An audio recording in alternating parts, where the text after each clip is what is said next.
Hello, this is Jonathan Jobin. Today I'm going to be displaying a complete turn and completion for Magic the Gathering.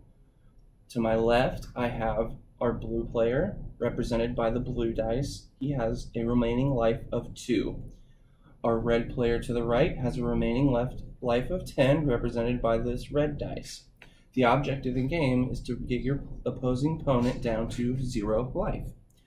Today, the red player will be the turn that we are going to be taking, ultimately defeating our blue player.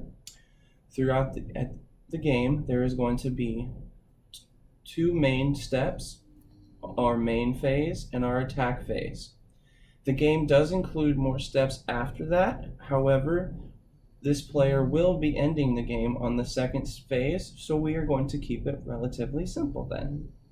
With that being said, let's begin. At the beginning of each turn, your player gets to untap all cards that were used in the turn before. This is called the upkeep of the main phase.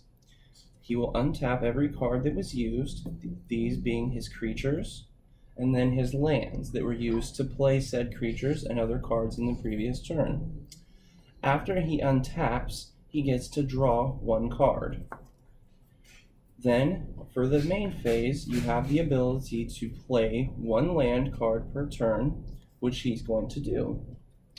Once he has played his land, he has the option to play spells in his hand before his attack phase. And that is going to be our next step. In order to play spells, we have to tap and use the land to activate them. So we are going to tap all 8 lands, and in doing so, play his strongest card, Nicol Bolas the Deceiver. Now, Nicol Bolas looks really cool. However, thankfully, he's not going to be the primary driving force to ending the game in the attack phase. We're just going to play him, he's going to look neat, and we're going to use his 3 creatures over here to end the game. Now that we have played Nicol Bolas, we will move into the attack phase. In the attack phase, the player gets to determine the cards he wishes to attack with by declaring them. By doing so, you typically will tap the card for the turn, so we're going to bring them forward and tap them to show they're using to attack. All 3 cards are attacking. Now, the defending player gets to decide which of his creatures he wants to use to block with. He gets to determine not only the creatures he wants to block with, but the cards he wants to block. Now, unfortunately for him, he only has 2 creatures and our attacker has 3. Each of our attacker's creatures has a strength of 2, capable of defeating him no matter which ones he blocks. However, for the sake of the game, we're going to display what actually happens. He's going to declare these 2 cards as blockers, blocking these 2 cards over here, this one and this one. Inherently, they will deal damage to each other, leaving this card to come over and deal damage to him. Based on the way this happens, each of this creature, all his creatures will survive.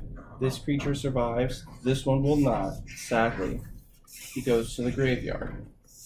However, at the same time, damage is being done from this creature that has nobody to block, does damage directly to the player, removing all of his life and ending the game. Now, ladies and gentlemen, you have seen a whole turn simplifying a completion of Magic the Gathering. Thank you.